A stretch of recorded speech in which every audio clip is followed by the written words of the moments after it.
faut connaître les paroles de Dieu. ugomba kumenya amagambo y'Imana. C'est là où se trouve le secret de la victoire. Aho niho hari ibanga ryo kunesha. Il a dit, yaravuze, la chair ne sert de rien. umubiri ntacyo umaze. C'est l'esprit qui vivifie. Ni umwuka ubeshaho. Et mes paroles kandi amagambo yanjye sont esprit et vie. umwuka n'ubugingo. Le monde dit, si je vois, je crois. isi iravuga ngo nimbona ndizera. Et Dieu dit, ariko Imana ikavuga, crois izere et tu verras. uraza kubona. Sasa kwa nini unafurahi kuwa ndani ya nyumba ya Mungu? kubera iki wanezerewe kuba mu nzu y'Imana? Ikindi cya kabiri, second thing, mu nzu y'Imana harangwamo niki? what is found in the house of God? Joy. Joy. None reba mugenzi wawe. Look at your neighbor. Show me your joy. mubwire ngo nyereka umunezero wawe.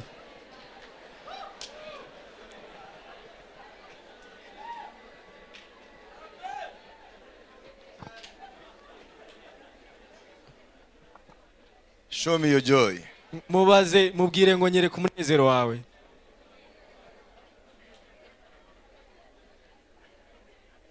Hari wavuze ngo naje kushaka ntabwo uraza. Maybe someone said, I've come for it, looking for it but not yet found.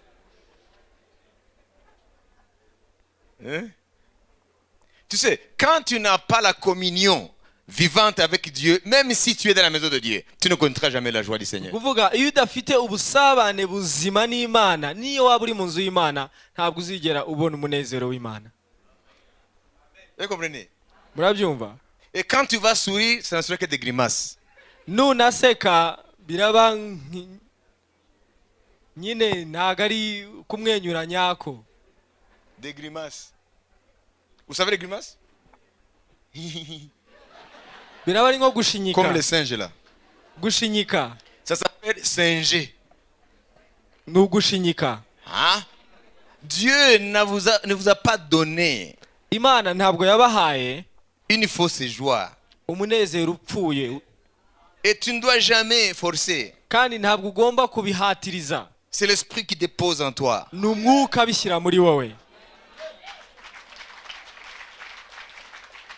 Parce que la joie fait partie des fruits de l'esprit. kubera ko umunezero ni umwe mu mbuto z'umwuka. La douceur fait partie du fruit de l'esprit. Ineza ni umwe mu mbuto z'umwuka.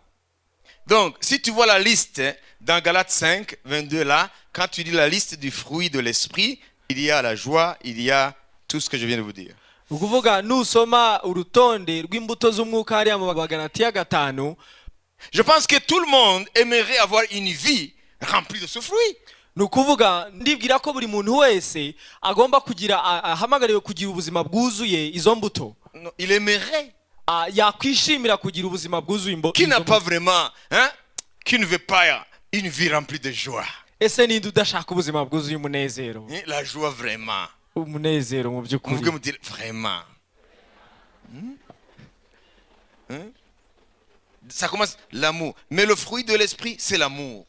rero imbuto z'umwuka n'urukundo. Qui n'aimerait pas avoir une vie remplie d'amour? ninde utakwishimira kugira ubuzima bwuzuye mu rukundo? Ne pas avoir d'ennemis. akaba ari umuntu utagira abanzi. Gentil avec tout le monde. akaba ari abantu bose bamunezerewe nawe abanezerewe. Une vie remplie d'amour. ubuzima bwuzuye mu rukundo. Qui n'aimerait pas avoir une vie remplie d'amour? ninde utakwishimira kugira ubuzima bwuzuye urukundo? C'est tout le monde. ni twese. Parmi les pirates de mer, baba bya bisambo nyine amabandi yo mu mato yo mu mazi bakoresha amato. alors parce qu'ils tuent. barica. Le chef d'un de ces groupes-là des pirates. umwe rero mu bayobora iryo tsinda ry'ayo mabandi yo mu mazi. Il s'adressa à son otage, celui qu'il avait pris. ariho aravuga abwira uwo yafashe imbohe ye. Pour réclamer les rançons. kugira ngo isaba incungu. Il a dit, parce qu'il menace, prends le téléphone, appelle ton pays, qu'ils amènent 2 millions de dollars. Comme sinon, il lui montre un couteau. On va couper ta... Tu vois? akayibwira ati fata telefone, abwira yambohe yafashe telefone iwanyu bazane miliyoni ebyiri z'amadolari, nutabikora turaguca umutwe. Et puis après beaucoup de temps de torture. hanyuma ibyo bikabaho babanje kubatera ubwoba. Et le chef de gang s'adresse maintenant celui qui a été kidnappé. noneho uyobora ayo mabandi ari kubwira kuri wa wundi washimuswe. Il dit, aramubwira, mon ami, ngo nshuti yanjye, même nous les méchants, ngo natwe b'abagome, même nous les méchants, natwe b'abagome, nous avons une petite parcelle d'amour. dufite umwanya muto w'urukundo. Oui. urabona? ngo n'umurozi nawe ngo burya ngo afite ngo agace gato gasigaye ku rukundo. Voilà, hein, tout le monde sent qu'il a besoin d'une vie remplie d'amour. ni ukuvuga buri muntu wese yumva akeneye ubuzima bwuzuye mu rukundo. La joie.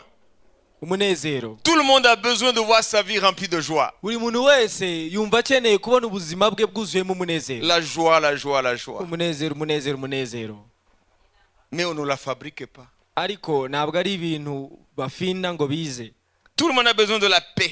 buri muntu wese akeneye amahoro. Mais la paix n'est pas synonyme d'absence de crépitement d'armes. amahoro ntibisobanuye kuba nta ntambara. ni ukuvuga ngo nta ntambara iri kubaho mu za zindi z'amasasu n'iki. ibyo bishobora kuba bitari kuba, ariko mu mutima nta mahoro ufite. Ici, c'est la paix intérieure. aha rero icyo bavuga ni amahoro yo mu mutima. La patience. kwihangana. Tout le monde a besoin de patience. buri muntu wese akeneye La kwihangana. bonté. ineza. Tout le monde a besoin de bonté. buri muntu wese akeneye ineza. La bénignité. ingeso nziza. Tout le monde en a besoin. buri muntu wese arazikeneye. La fidélité.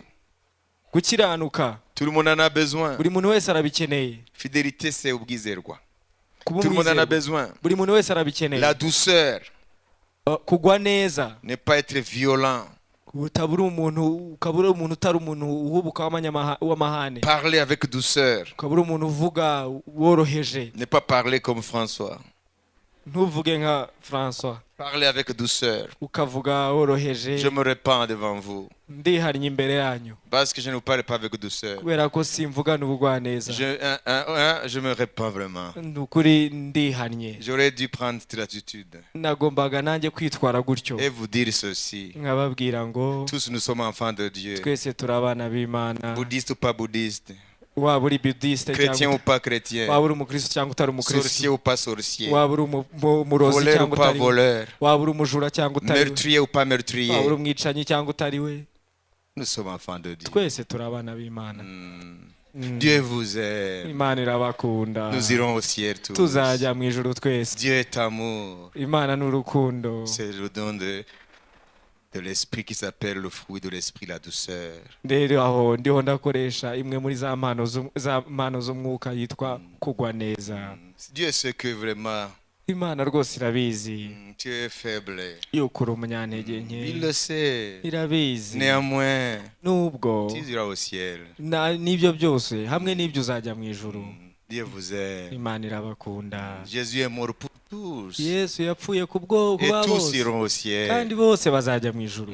Le ciel est pour tout le monde. ijuru ni irya bose. Tu n'as pas besoin de repentance. ntabwo ukeneye kwihana. Non. oya. Tu n'as pas besoin de changer de religion. ntabwo ukeneye guhindura idini. Tu n'as pas besoin d'être murokore. ntabwo ukeneye kuba umurokore. Tu dois rester dans ta religion. wakwigumira mu idini Même si on ne yawe croit pas en Jésus. nubwo batizera yesu. Mais tout chemin mène à Rome. ariko inzira zose zigeza i Roma. Tout chemin mène au ciel. inzira zose zigeza mu ijuru. Ça, c'est la douceur. ibyo ni ukugwa neza. Ah, ça ne s'appelle pas la douceur et fruit de l'esprit.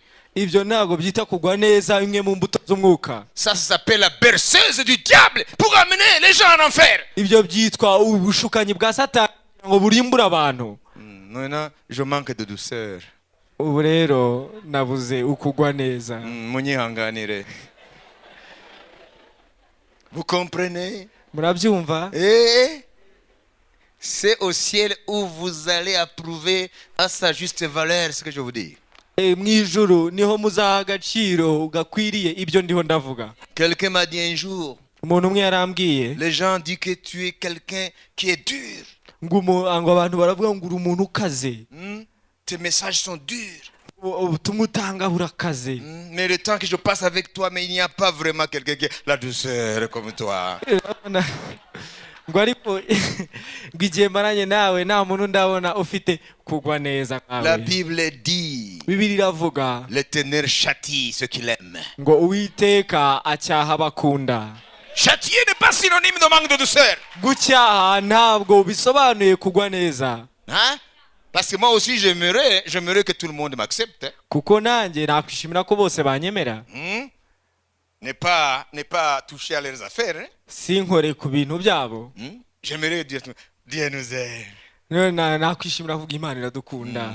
Moi aussi, j'aimerais que tout le monde m'accepte. Nanjye nakwishimira ko buri wese anyakira anyemera. Jérémie disait, Yeremiya yaravugaga, je ne parle plus en ton nom. ntabwo nzongera kuvuga mu izina Chaque ryawe. fois que je parle, Igihe cyose mvuze ça me suscite des ennemis. binkarurira abanzi.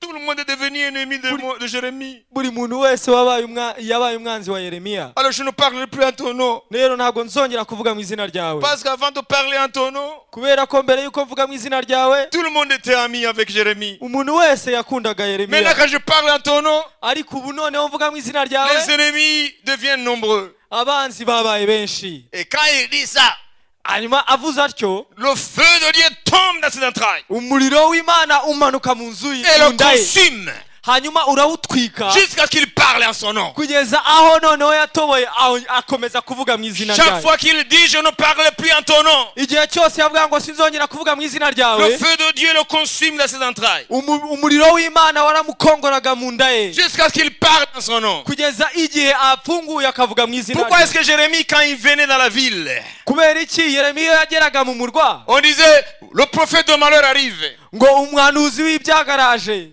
C'était son nom. Iryo niryo ryari izina rye. Ils l'ont baptisé prophète de malheur. Bari baramwise umuhanuzi w'ibyago. Pourquoi?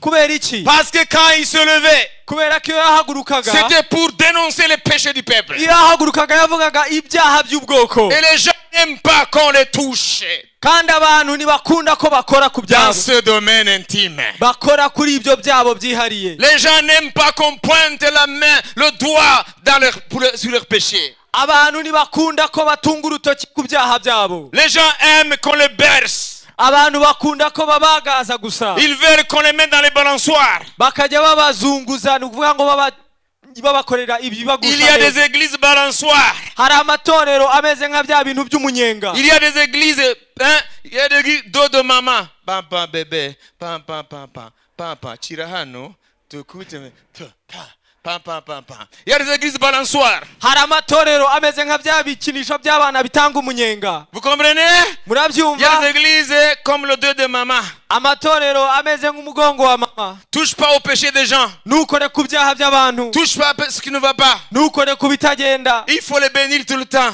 Ugomba kubaha umugisha igihe cyose. Même s'ils sont dans les péchés. Nubwo baba bari mu byaha, Il faut les cajoler. ugomba kubahendahenda. Il faut les cajoler. Ugomba kubahendahenda. Autrement, ils ne reviendront plus. Nutabigenza utyo ntibazagaruka. Il faut les dire. Ugomba kubahendahenda. Mais ce n'est pas ça. Ariko si ibyo La mission des serviteurs de Dieu. muhamagaro w'umukozi w'Imana. Les serviteurs de Dieu ne regardent pas aux hommes, mais regardent à Dieu. Abakozi b'Imana ntibareba abana ahubwo bareba Imana. Faut-il léser Dieu ou léser les hommes, s'il faut dire la vérité? Ese turakwiriye kunezeza Imana cyangwa kunezeza abantu? C'est ce que Pierre a demandé Ibyo nibyo Petero yasabye au Sanhédrin. abakuru b'Abayuda. Hein? C'est comme la chambre des parlementaires juifs, par exemple. Ni nk'uko avuga inteko ishinga amategeko urugero. Il a dit, Yarababajije, jugez-en vous-même. namwe muce urwo rubanza. Faut-il obéir à Dieu ou obéir aux hommes? Ese dukwiriye kubaha Imana cyangwa dukwiriye kubaha abantu? Hein? Tu connais la volonté de Dieu, Uzi ubushake bw'Imana mais tu te tais ariko ugaceceka pour que les gens batagubwa nabi. kugira ngo abantu batagubwa nabi. Tu commets un grand crime qui s'appelle lèse Dieu. Lèse majesté. Vous connaissez le crime? Tu spolies Dieu, ses droits. Spolier. Wayinyaze uburenganzira bwayo. Parce que Dieu, Kubera ko Imana il ne juge pas comme les hommes. ntabwo ireba nk'abantu. Quand Dieu dit parle, parle, iyo imana ivuze ngo vuga, si tu es un vrai serviteur de Dieu, iyo uri umukozi w'imana nyakuri, tu dois parler sans tenir compte des considérations humaines. ugomba kuvuga utitaye ku byo abantu bavuga. Le jugement ne t'appartient pas. Urubanza ntabwo ari urwawe. Qu'il juge Baca imanza sévèrement ce que tu dis, nabi ibyo uvuga, c'est pas ton affaire. ibyo ntabwo bikureba. Parce que Jésus a dit Kubera ko Yesu yaravuze que celui qui me reçoit, ngo unyakira c'est pas moi qui reçois. ngo ntabwo aba ari igihe Il reçoit yakiriye, celui qui m'a. ngo ahubwo yakiriye uwanyohereje. Celui qui reçoit ce que j'envoie, ni ukuvuga ngo ubakira cyangwa uwakira abo nohereje, mes messagers, abo nohereje kuvuga ubutumwa, c'est pas eux qui reçoivent, mais ils reçoivent moi. ntabwo ari bariya yakiriye, ahubwo yakiriye jyewe Et celui ubwanjye. qui me reçoit, kandi jyewe unyakira reçoit celui qui m'a envoyé. yakiriye jyewe uwantumye. Le contraire est vrai. Ikinyuranyo cy'ibyo nacyo ni ukuri. Celui qui ne vous reçoit pas, utabakira c'est mwebwe moi qui ne le reçois pas. ni jyewe yanze Et ce n'est pas kwakira. moi qui ne le reçois pas, mais Quand- il ne reçoit pas celui qui m'a envoyé. si jye yanze kwakira, ahubwo yanze kwakira On peut uwantumye. extrapoler à l'infini. Celui qui vous insulte ou celui qui vous juge durement parce que vous avez dit la vérité, ce n'est pas à vous qui le fait, c'est à moi. Et ce n'est pas à moi qui le fait, c'est au Père. dushobora kubivuga mu buryo bwinshi. Urugero, ubatuka mwebwe kubera ko mwavuze ukuri cyangwa akabafata nabi, ntabwo ari mwebwe, ahubwo ni jyewe. kandi nanjye ntabwo ari jyewe watutse cyangwa afashe nabi, ahubwo ni uwantumye. Nous n'avons pas un message pour cajoler les gens. ntabwo dufite ubutumwa bwo guhendahenda abantu. Ne regardons pas l'apparence. ntabwo tureba igihagararo. Depuis que Dieu m'a appelé, kuva igihe imana yampamagariye, depuis que Dieu m'a appelé, kuva igihe imana yampamagariye plus de 30 ans, hashize imyaka irenga 30, je n'ai jamais ménagé qui que ce soit pour vendre la vérité. ntabwo nigeze ndeshya umuntu uwo ari we wese kugira ngo ngurishe ukuri. Voilà pourquoi François n'est pas populaire. niyo mpamvu François atari umuntu w'ikimenya bose. Pourquoi? kubera iki? Parce que kubera ko je dirai toujours ce que Dieu dit que je dise. nzahora igihe cyose mvuga ibyo Imana ivuga kuvuga. Je ne fais exception de personne. nta n'umwe nitaho, Que tu aies l'argent ou pas, waba ufite amafaranga cyangwa utayafite. I don't care. ibyo ntacyo bimbwiye. C'est ton argent, c'est pas mon argent. ni amafaranga yawe, ntabwo ari ayanjye. Si tu as un poste quelconque dans le pays, waba ufite umwanya runaka mu gihugu, c'est pas mon affaire. ibyo ntabwo bindeba. C'est ton poste, c'est pas mon poste. uwo ni umwanya wawe, ntabwo ari uwanjye. Moi, Dieu m'a choisi dès mon jeune âge jyewe Imana yantoranyije kuva nkiri muto pour que je dise la vérité, rien que la vérité. kugira ngo mvuge ukuri, nta kindi keretse ukuri. Même s'il faut me couper la tête, nubwo byaba kunca umutwe, je ne vendrai jamais la vérité. ntabwo nzigera ngurisha ukuri. Je sais une chose, nzi ikintu kimwe, le Dieu que je sais, Imana nkorera il s'appelle yitwa roi des rois, seigneur des seigneurs. umwami w'abami, umutware w'abatware. Il s'appelle El Gibor, yitwa El Gibor, le Dieu tout-puissant. Imana ishobora byose. Oh la shikamatoko sikamatika. Il s'appelle El Hai, yitwa El le Hai, Dieu de la vie. Imana Oh la y'ubuzima. shikamatika sika. Il s'appelle Jehovah Shalom, yitwa Jehova Shalom, oh le Dieu de la paix. Imana y'amahoro. Jehovah Jireh, Yehova le Yire, Dieu qui pourvoit la victoire. Imana ironkera muri Et byose. si Dieu est pour moi, niba rero Imana iri mu ruhande qui rwanjye, sera contre moi? ese ninde Et je wandwanya? sais une chose, kandi nzi ikintu kimwe, mon corps n'est pas éternel. umubiri wanjye ntabwo ari iteka ryose. Si Dieu le veut, Imana je nibishaka, peux être enlevé sans passer par la mort. nshobora kuzamurwa ntaciye mu rupfu, Mais le contraire peut être possible. kandi n'ikinyuranyo nacyo kirashoboka. Je peux aussi passer par la mort. nshobora no kunyura mu rupfu, Mais je sais ariko nzi que je ne mourrai jamais. yuko Que ntazigera je serai apfa, transformé avec l'église. ahubwo nzahinduranwa n'itorero. Je sais pourquoi je le dis. nzi impamvu mbivuga, Mais s'il faut que je passe par la mort, ariko nimba bikwiriye ko nyura mu rupfu, je ne serai pas le premier, ntabwo nzaba ndi uwa ni le mbere, dernier. nta nubwo nzaba ndi uwa Parce que nyuma. notre vie terrestre est brève. kubera ko ubuzima bwo ku isi ni buto, Elle est brève. ni buto cyane, Tellement qu'on n'a pas droit à craindre quoi que ce soit. ku buryo tudakwiriye gutinya icyo ari cyo Ou cyose, qui que ce soit. cyangwa uwo ari we Tu wese. crains. utinya, Demain tu vas mourir. utinya ejo ukapfa. Malaria peut t'emporter. indwara ishobora kugutwara, Le sida peut t'emporter. sida ishobora kukwica, Tu peux cracher et mourir. ushobora gucira ugapfa, Tu peux trébucher et mourir. ushobora gutsitara ugapfa. Les possibilités sont pléthores. ni byinshi bishoboka kukwica Mais ce que tu dois connaître, ariko icyo ugomba c'est la kumenya parole de notre Seigneur. ni ijambo ry'umwami Ne wacu craignez point ntuzigere ceux qui utinya tuent le corps, ikica qui umubiri ne peuvent faire rien d'autre. bidashobora kugira ikindi bikora Craignez plutôt ahubwo utinye celui qui a le pouvoir ufite ubushobozi de jeter bwo kujugunya l'esprit et l'âme et le corps dans le Gehenna. umwuka ubugingo n'umubiri w'ikuzimu igihe Alors connaissez la crainte de Dieu. rero mu kumenya gutinya Je ne imana peux jamais ntabwo nshobora vendre la vérité. kugurisha ukuri Je ne peux jamais ntabwo nshobora vivre le compromis. kuba mu zombi Je ne peux jamais être à califourchon. ntabwo nshobora kuba mu zombi Moi, je ne suis pas en train d'attirer la sympathie des gens. yewe ntabwo ndiho ndagerageza kwirekerezaho abantu Moi, je ne suis pas appelé à attirer la sympathie des gens. ntabwo ndiho ndagerageza kwikundisha ku bantu Que les gens m'aiment ou pas. abantu bankunda batankunda Que les gens apprécient mes messages ou pas. abantu bakwemera ibyo mvuga cyangwa ntibabyemere Je dis comme Paul, ndavuga nka pawulo pourvu que j'accomplisse avec joie ma course. va kurangiza urugendo rwanjye n'umunezero C'est ça qui m'importe. ibyo nibyo bifitiye akamaro Importe ce que les gens veulent parler de moi. ntabwo ibifitiye akamaro ari ibyo abantu bashaka kumbwira Peu importe si les gens m'acceptent. byaba banyemera Peu importe s'ils m'acceptent ou pas. ntacyo bimbwiye banyemera cyangwa ntibanyemere Peu importe que j'ai une église de 20 personnes ou 10 000 personnes. nagira itorero rinini cyangwa ritoya Ce n'est pas ça qui compte devant Dieu. ntabwo ari icyo gifite agaciro imbere Dieu ne y'imana me jugera pas en fonction de la grandeur de l'église que je puis avoir sur terre. ntabwo imana izancira urubanza ishingiye ku bugari bw'itorero nari nyoboye ku isi Les critères de Dieu sont autres. iby'imana ishingiraho biratandukanye Les critères de Dieu sont sur un autre plan. iby'imana itandukanye biri mu rundi rwego Dieu me jugera imana izancira urubanza uniquement gusa si j'ai bien rempli mon ministère. ishingiye ko niba narasoje umuhamagaro Si wanjye j'ai bien rempli mon ministère. niba narasoje neza umuhamagaro Si wanjye je n'ai pas caché la vérité. niba ntarigeze mpisha ukuri Si j'ai dit la vérité et toute la vérité. nimba ntaravuze ukuri kandi ukuri gusa Le monde aime les hypocrites. isi ikunda indyarya Parce que le monde est hypocrite. kubera ko isi y'ubwayo ndyarya Le monde n'aime pas la vérité. isi ntabwo ikunda ukuri Voilà pourquoi le Christ a été crucifié. niyo mpamvu kristo yabambwe Parce qu'il a rendu témoignage au monde que ses œuvres sont mauvaises. kubera ko yabwiye isi yuko imirimo yayo ari mibi C'est ça qu'il a fait crucifier. ibyo nibyo byatumye bamubamba Mais c'était prévu par Dieu qu'il meure. ariko byari byaravuzwe n'imana ko agomba Mais il a gupfa dit, le monde me hait. ariko yarabivuze ngo isi iranyanga Parce que je ne suis pas du monde. kubera ko ntari uw'isi Et que je rends témoignage que les œuvres du monde sont mauvaises. kandi mbwira isi yuko imirimo yayo ari mibi Mon rôle umurimo wanjye dans cette génération, muri iki gihe parmi les grands comme les petits, mu bakuru mu bakomeye n'aboroheje parmi les riches comme les pauvres, mu bakire n'abakene parmi les noirs, les blancs, les jaunes, les rouges et les verts, mu birabura abazungu ab'uruhu rwera c'est de n'urw'umuhondo parler uniquement ni ukuvuga de gusa la part de Dieu.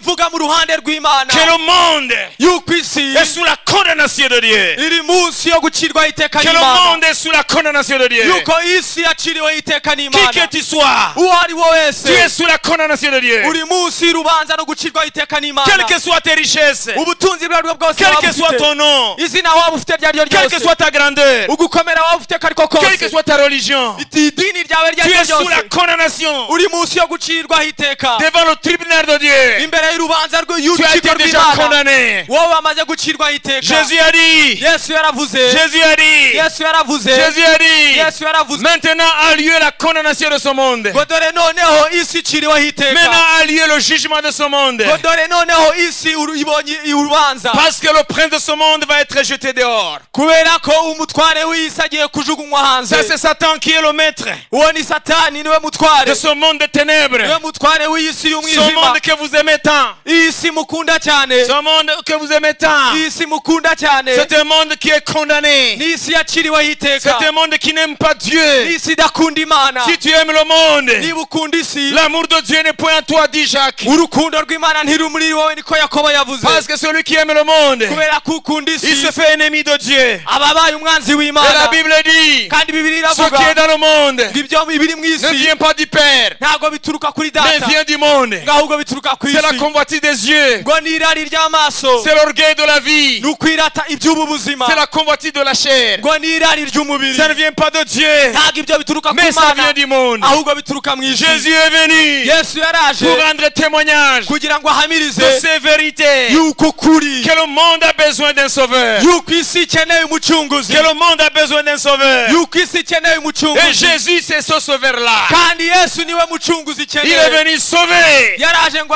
Il est venu acungure chercher, sauver ce qui était perdu. yaje gushaka no gucungura icyari Et Jésus a cyaratakaye dit, kandi yesu celui qui yaravuze m'a vu ngo umbonye a vu le Père. abonye data Je croyais, je mwizere suis dans le Père. ndi muri Et le data Père est à moi. na data ari muri Celui qui jye m'a vu umbonye a vu le Père. abonye data Je suis le chemin, Ni jewe nzira, la vérité ukuri, et la vie. ndetse n'ubugingo. Personne ne va au Père ntawe ugera si kwa ce n'est data par moi. ntamujyanye Ora shika matoko sika barasika tika sika matoko sika.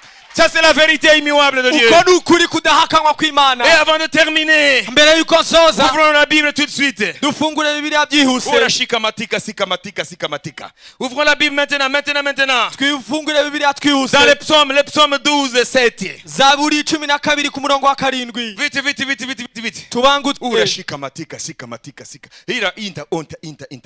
Vite. tubangutse Les paroles de l'Éternel sont des paroles pures. Psaume 12, 7. Les paroles de l'Éternel sont des paroles pures. amagambo y'uwiteka ni amagambo atanduye Un argent éprouvé sur terre au creuset. ahwanye n'ifeza igeragejwe mu ruganda rwo mu isi Et cette fois épurée. ivugutiwe karindwi Voilà. amen La parole de Dieu. amagambo y'imana La Bible le dit. bibiliya yabivuze Les paroles de l'Éternel sont des paroles pures. amagambo y'uwiteka ni amagambo atanduye Hakuna manyanga ndani yake. nta manyanga aba muri ayo magambo Les paroles de l'Éternel sont des paroles pures. amagambo y'uwiteka ni amagambo atanduye C'est un argent éprouvé sur terre au creuset. ahwanye n'ifeza igeragejwe mu Et ruganda rwo mu cette isi fois épurée. ivugutiwe karindwi Proverbe 30, verset 5. Toute parole de Dieu est éprouvée. Il est un bouclier pour ceux qui cherchent en lui un refuge. ijambo mirongo ry'imana itatu ryose gatanu ijambo ry'imana ryose rirageragezwa niyo ngabo ikingira abayihungiyeho amen Amen. amen Qu'est-ce que Dieu dit de sa parole? ni iki imana ivuga ku ijambo ryayo Et d'abord, elles sont pures. icya mbere rirera Pures. riratunganijwe Ceux qui sont souillés, qui n'ont pas la crainte de Dieu, ils ne comprennent rien de la parole de Dieu. abanduye badafite gutinya imana ntabwo bazigera barisobanukirwa Ils n'aimeront jamais la parole de Dieu. ntabwo bazigera barikunda Deux, icya kabiri elle a été cette fois éprouvée. ryaravugutiwe inshuro zirindwi La Bible n'a pas dit elle a été 10 fois éprouvée. ntabwo bibiliya yavuze ngo yavugutiwe inshuro 10 Dans l'ancien temps, l'or était éprouvé par le feu.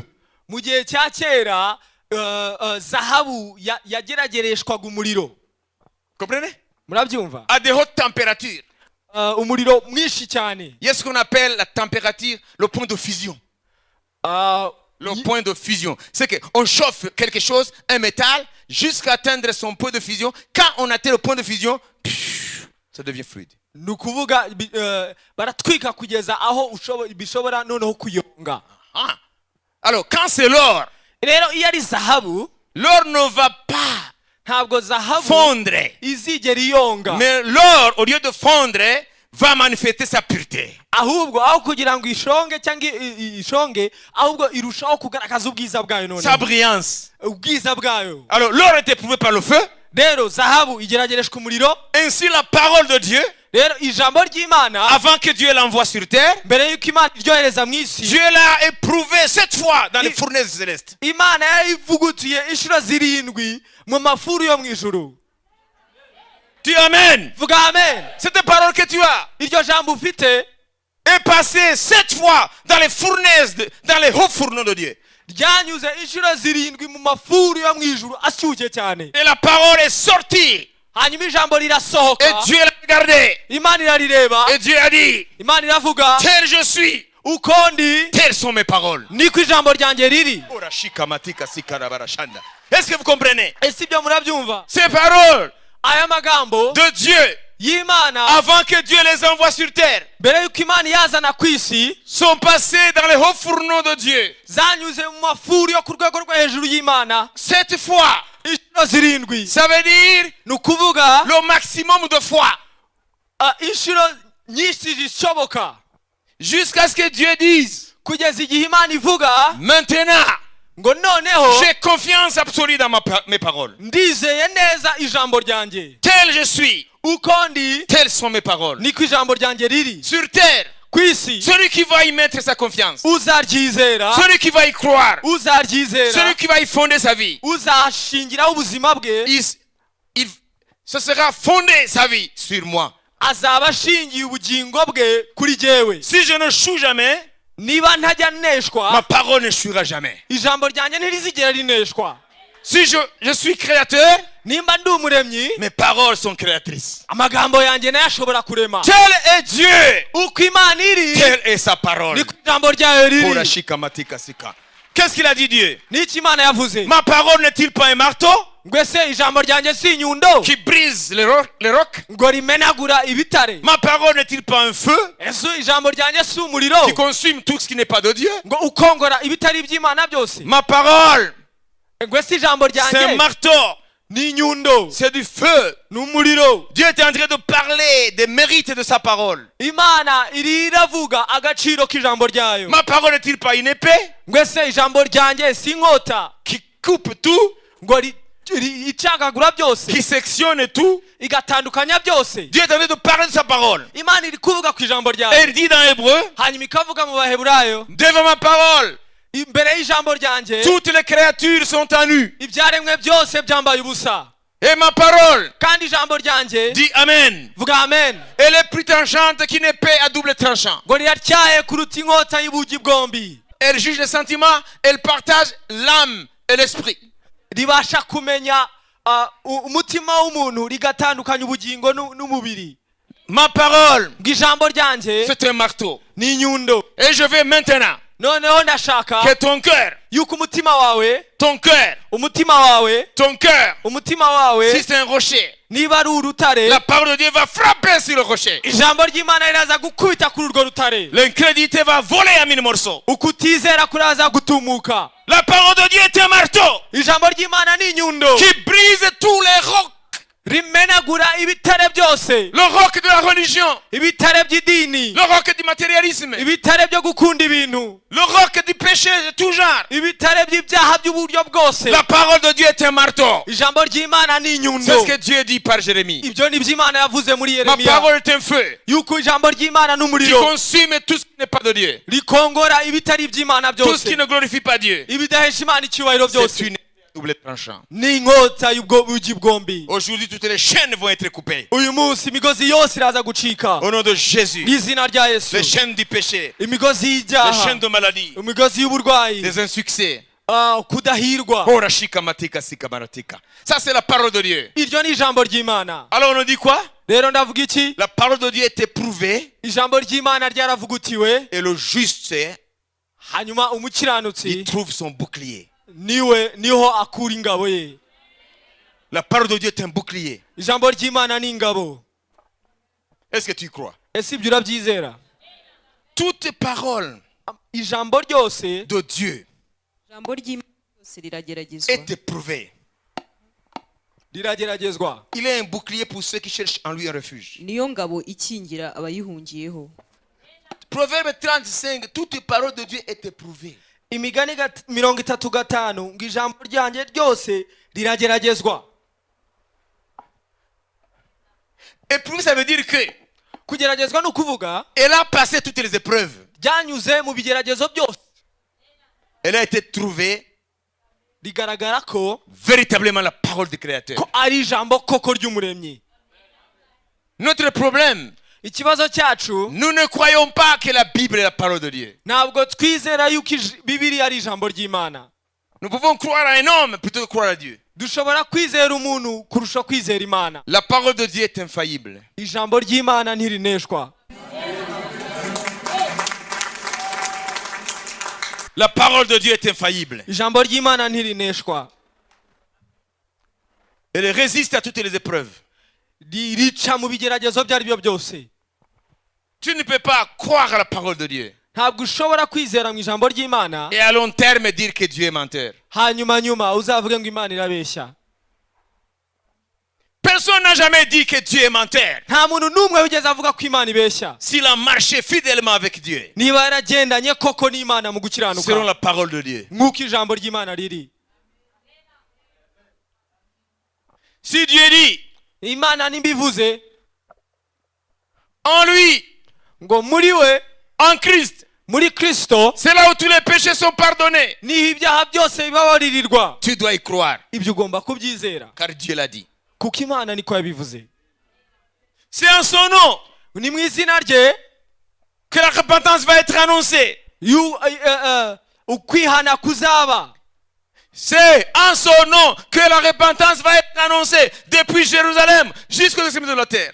ni mu izina rye inkuru yo kwihana izavugwa kuva Yerusalemu kugeza ku mpera y'isi. Quand il est ressuscité des morts, igihe yazukaga mu bapfuye il a dit, yaravuze comme il est écrit dans les Écritures, nk'uko byanditswe mu byanditswe c'est en mon nom ngo ni mu izina ryanjye où la repentance sera annoncée à partir de Jérusalem jusqu'aux extrémités de la terre. aho kwihana kuzavugwa kuzahamirizwa uhereye i Yerusalemu ukagera ku mpera y'isi. C'est en son nom ni mu izina rye où les péchés sont pardonnés. ibyaha bibabaririrwa. Si je crois en son nom, niba nizera parce que la parole le dit, niba nizera mu izina rye nk'uko ijambo ribivuga que les péchés sont pardonnés en son nom, yuko ibyaha bibabarirwa mu izina rye, alors je suis pardonné en son nom. nimaze kubabarirwa mu izina rye. Ikiwa injili nasema katika jina lake dhambi zinasamehewa, hapo nikiamini jina lake dhambi zangu zinasamehewa. niba ijambo ry'imana rivuga ngo mu izina rye ni ibyaha bibabaririrwa, ni nizera iryo zina ibyaha byanjye birababarirwa. Je n'ai aucun sacrifice à donner. nta kindi gitambo mfite gutanga. Le temps des agneaux innocents fini. igihe cyo gutamba intama zirengana cyarashize. C'est en son nom ni mu izina que rye Dieu pardonne les péchés. imana ibabarira ibyaha. Tu dois y croire. ugomba kubyizera.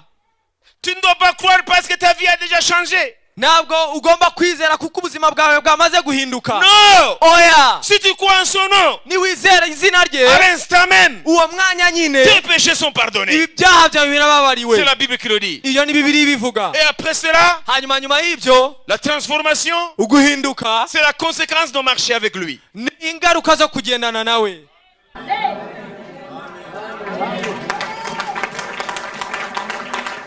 Si ce message te reste indifférent, ubu butumwa nibutagira icyo bukubwira, ça veut dire que tu es irrécupérable. ni ukuvuga ngo wowe urwego ugezeho ntabwo wagaruka. Dis celui qui est à côté de toi. bwira uwo mwicaranye.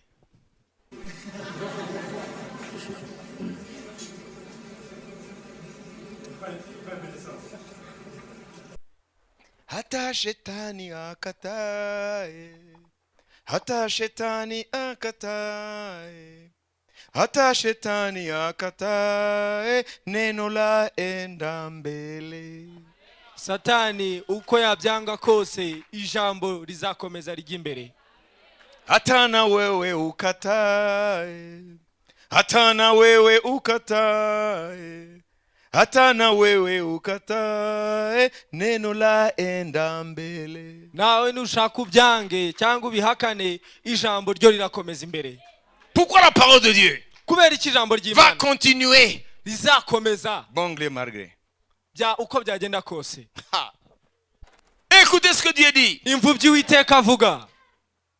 Cette parole, iri jambo, la raison qui me pousse à vous dire que si le monde entier se ligue contre la parole, qui ne prévaudrait jamais sur la parole, impamvu ikinsunika kubabwira nkababwira yuko n'iyi si yaterana irwanyira ijambo, jamais il n'aura le dessus. nta na rimwe izigera inesha. Pourquoi?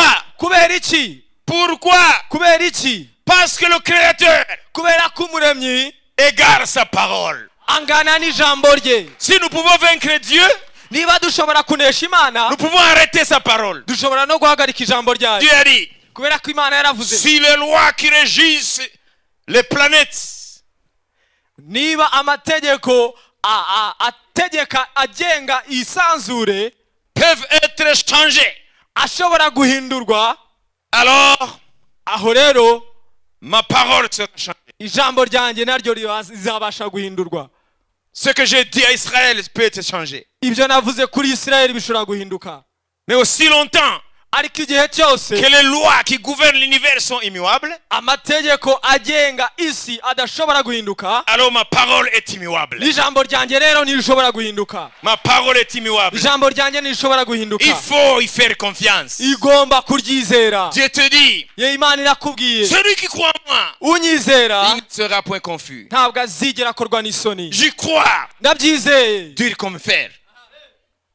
J'y crois. ndabyizeye. Aniaminie mimi hata aibika kamwe. unyizera wese ntazigera akorwa n'isoni. Hilo ni neno la Bwana. iryo ni ijambo ry'umwami. Aniaminie mimi unyizera jewe hata aibika kamwe. ntabwo azigera akorwa n'isoni. Lazima ni ngombwa Mungu aoneshe ya kwamba neno lake, Imana igaragaze ku ijambo ryayo. mimi kama nimemwamini, jewe nk'uko namwizeye, niba naramwizeye siwezi kamwe kuaibika. ntabwo nshobora gukorwa n'isoni. Hata wapinge, niyo bapinga, hata shetani asimame, niyo satani yahaguruka, hata wachawi wasimame, niyo abarozi bahaguruka, hata nguvu za kuzimu ziinuke, imbaraga z'ikuzimu zahaguruka, siwezi kuaibika kamwe. ntabwo nshobora gukorwa n'isoni. Nitamaliza safari yangu vizuri. nzarangiza urugendo rwanjye neza. Siwezi kuwa mtu ntabwo nshobora kuba umuntu ameaibika. wakorwa n'isoni. Ulimwengu hauwezi isi ntabwo ishobora hata siku moja nta munsi n'umwe kusema angalia Francois uzandeba Francois sasa amekuwa hovyo, ukavuga ngo yabaye ubusa, amekuwa hoi.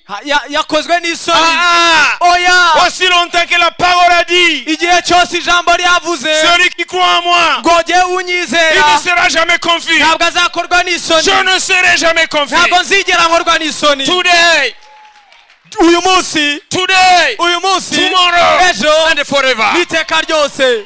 Why? kubera iki? Parce que Dieu l'a dit. kubera ko Imana yavuze, Ma confiance n'est pas dans un système humain. ibyiringirwa byanjye ntabwo biri mu bantu. Ma confiance n'est pas dans un homme fort de ce monde. ibyiringiro byanjye ntabwo biri mu bakomeye b'iyi si. Où sont les hommes qui ont mis leur confiance dans Mobutu? ese ni abantu biringiye Mobutu uyu munsi bari Où he? sont-ils aujourd'hui? ese uyu munsi bari he? Où sont ceux qui ont placé leur confiance dans l'homme fort Kadhafi? Où sont-ils? abiringiye wari ukomeye Kadafi uyu munsi bari he? Où sont les nazis aujourd'hui uyu munsi abanazi bari he? qui ont suivi Hitler? bakurikiye Hitleri. Dieu dit, Imana iravuga, écoutez-moi.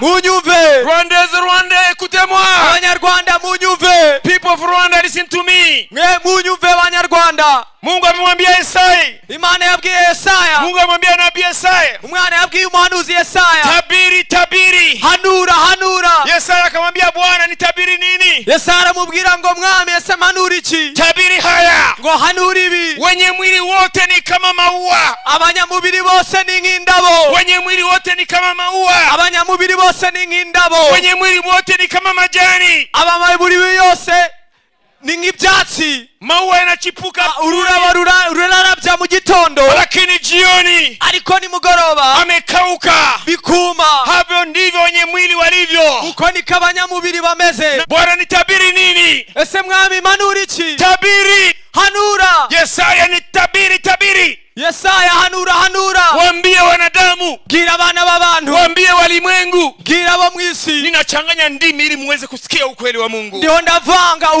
indimi kugira ngo mwumve ukuri kw'Imana. Sasa tabiri haya. ngo hanura ibi, Wenye mwili wote ni kama maua. abanyamubiri bose ni nk'indabyo, Fahari yao ni kama maua.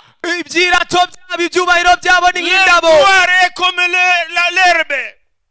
ubwiza bwabo ni nk'ibyatsi, Leur gloire est comme l'herbe. ubwiza bwabo ni nk'ibyatsi. Tabiri, tabiri. hanura, hanura. Majivuno yao ni ya bure. ibyo birata ni ubusa, Ni kama maua. ni nk'indabyo gusa. Yanachipuka asubuhi, mu gitondo birarabya, jioni amekauka. nimugoroba bikaba byumye. Upepo wangu kivuma, umuyaga nuhuha, hayo maua yanapotea.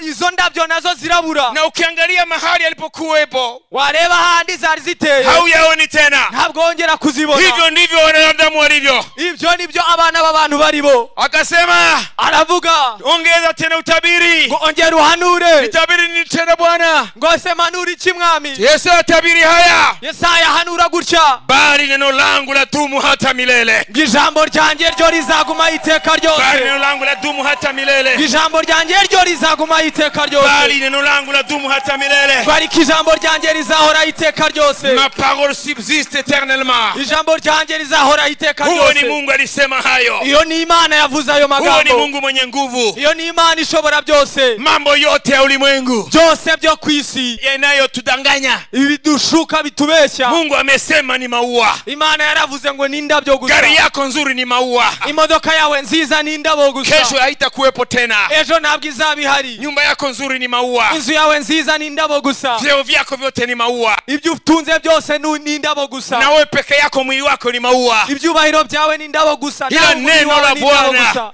ariko ijambo ry'Imana litadumu hata milele. ryo rizahora iteka ryose. Unaweza kuliamini leo, uyu munsi urashobora kuryizera, hautaaibika kamwe, ntabwo uzakorwa n'isoni, kwa sababu ni msingi kubera ko ni urufatiro ulio bora. rwiza. Yesu anaitwa mwamba, Yesu yitwa urutare. anaitwa mwamba wa miamba yote. Yesu yitwa urutare rw'ibindi bitare byose. Nakwenda kumalizia. ngiye gusoza. Yesu anaitwa mwamba wa miamba yote. Yesu yitwa urutare rw'ibindi bitare byose. Yesu anaitwa mwamba wa miamba yote. Yesu yitwa urutare rw'ibindi bitare byose. Yesu anaitwa mwamba wa miamba yote. Yesu yitwa urutare rw'ibindi bitare byose. Kadafi wakati wake alikuwa anaitwa mwamba. Kadafi mu gihe cye yitwaga urutare. Walijenga juu yake, bari barubatse kuri we, lakini hakuwa mwamba, ariko ntabwo yari urutare, kwa sababu hawiko tena. kubera ko uyu munsi nta. Ila Yesu ni mwamba wa miamba yote. ariko Yesu ni urutare rw'ibindi bitare. Mobutu kwa wakati wake alikuwa anaitwa mwamba, Mobutu mu gihe cye yitwaga urutare, lakini hakuwa mwamba, ariko ntabwo yari kwa urutare, sababu ametoweka. kubera ko yavuyeho. Kinachotoweka ni maua. ikintu cyose gishobasha kuvaho ni indabo gusa. Mwamba hautoweki. urutare ntabwo ruvaho. Nataka kuwauliza swali moja. ndashaka kubabaza ikibazo kimwe. Harishikamatika.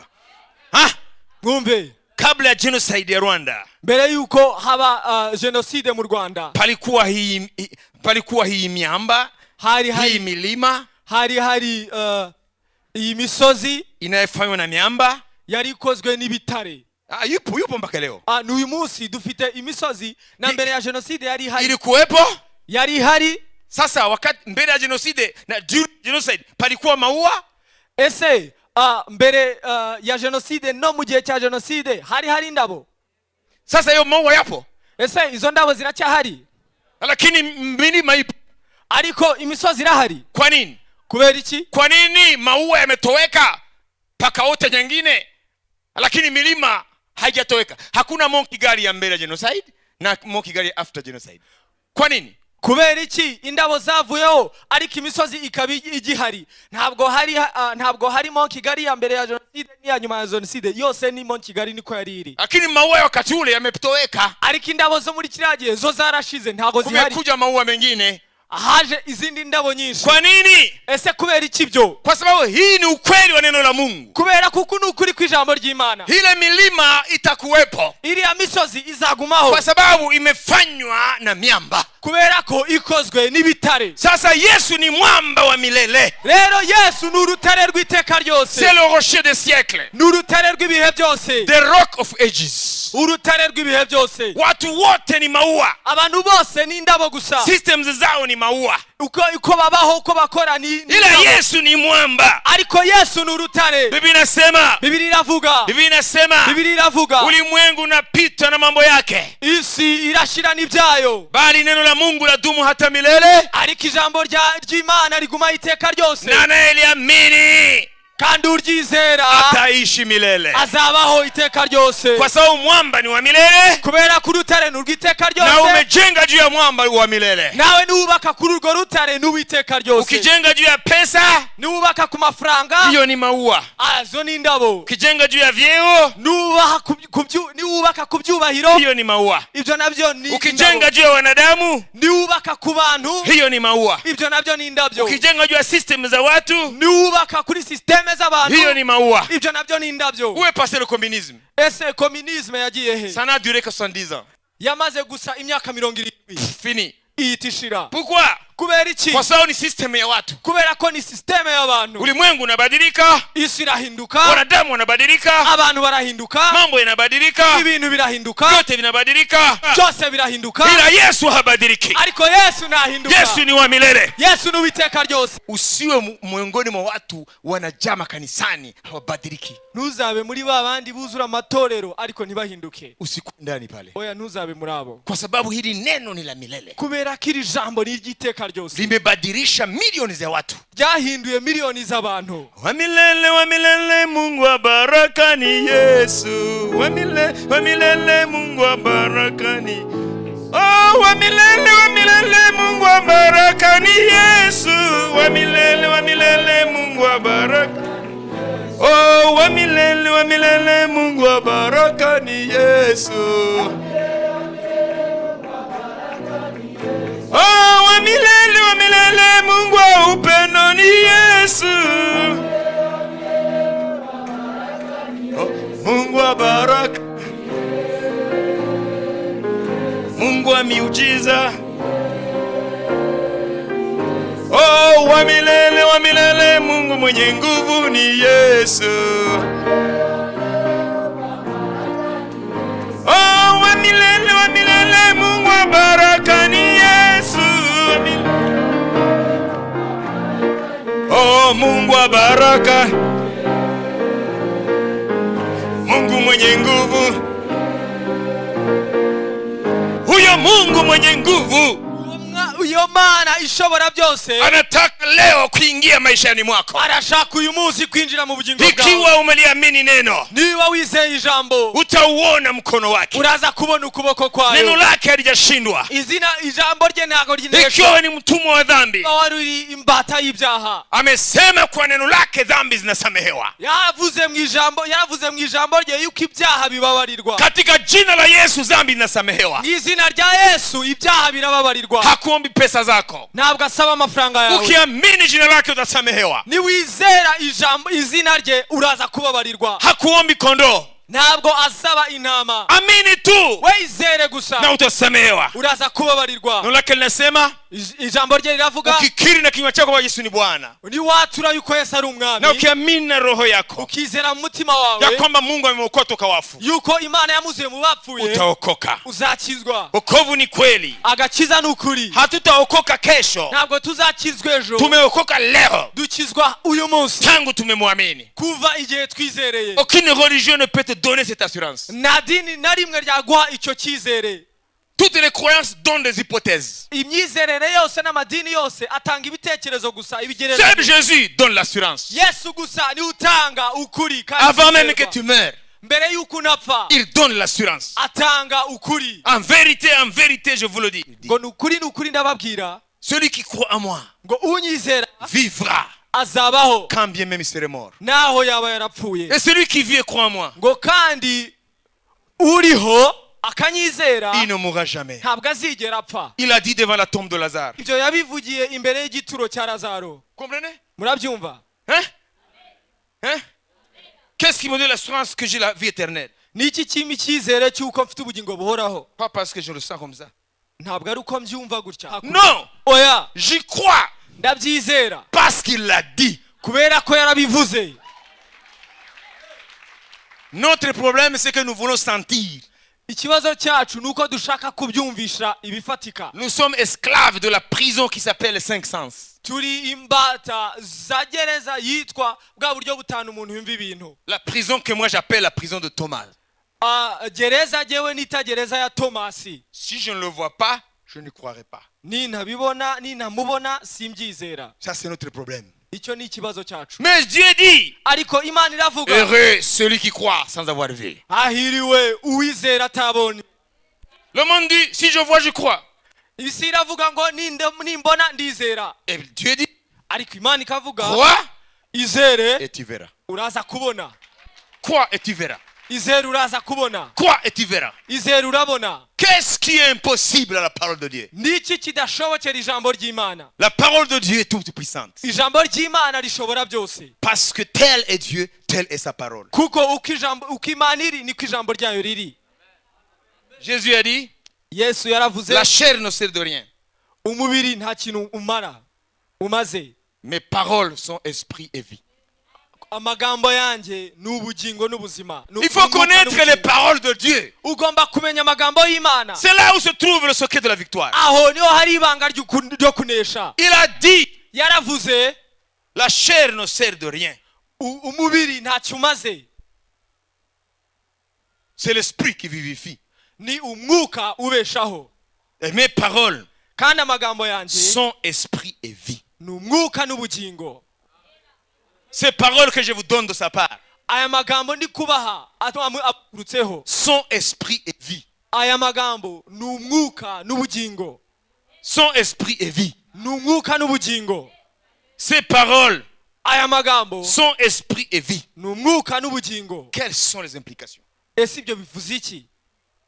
Ça veut dire ukuvuga ça nous ramène au tout début de la création. bitugarura ku itangira ry'iremwa. Qu'est-ce qui a créé toutes ces choses? Niki cyaremye bino byose? C'est l'esprit et la parole. ni umwuka n'ijambo. Tu ne peux pas le comprendre si tu ne comprends pas la création. ntabwo ushobora kubisobanukirwa udasobanukiwe kuremwa. Dieu a dit, Imana yaravuze, et du chaos est sortie l'harmonie. hanyuma mu byari ubusa mu kavuyo havamo ibintu bijyanye bihuye. La terre était informe et vide, dit la Bible. isi niko biri ivuga ngo nta shusho yari ifite. Et Dieu a dit. hanyuma Imana iravuga. Et comment est-ce que l'univers ordonné est sorti? ese ni gute isanzure noneho iri ku murongo yagaragaye yavuyemo? La Bible dit, Dieu a dit. Imana iravuga. Et l'esprit crée. hanyuma umwuka ararema. C'est la combinaison ni guhuza ibyo byombi, de la parole de Dieu ijambo et ry'Imana de l'esprit de Dieu. n'umwuka w'Imana. Voilà pourquoi niyo mpamvu mes paroles sont esprit et vie. amagambo yanjye Bibiliya nk'uko ibivuga ni umwuka n'ubugingo. Alors Dieu va parler aujourd'hui sur ta vie. rero uyu munsi Imana iraza kuvuga ku buzima bwawe. Il va parler sur ta vie. igiye kuvuga ku buzima bwawe. Et les choses qui n'existent pas maintenant hanyuma ibintu bitari bihari kugeza ubu doivent prendre forme et vie. uyu munsi biraza gufata ishusho bibeho. Dieu va dire Imana igiye kuvuga et les choses vont être créées. ibintu biraza kuremwa. Il va dire iraza kuvuga et les choses vont être créées. ibintu bize kubaho.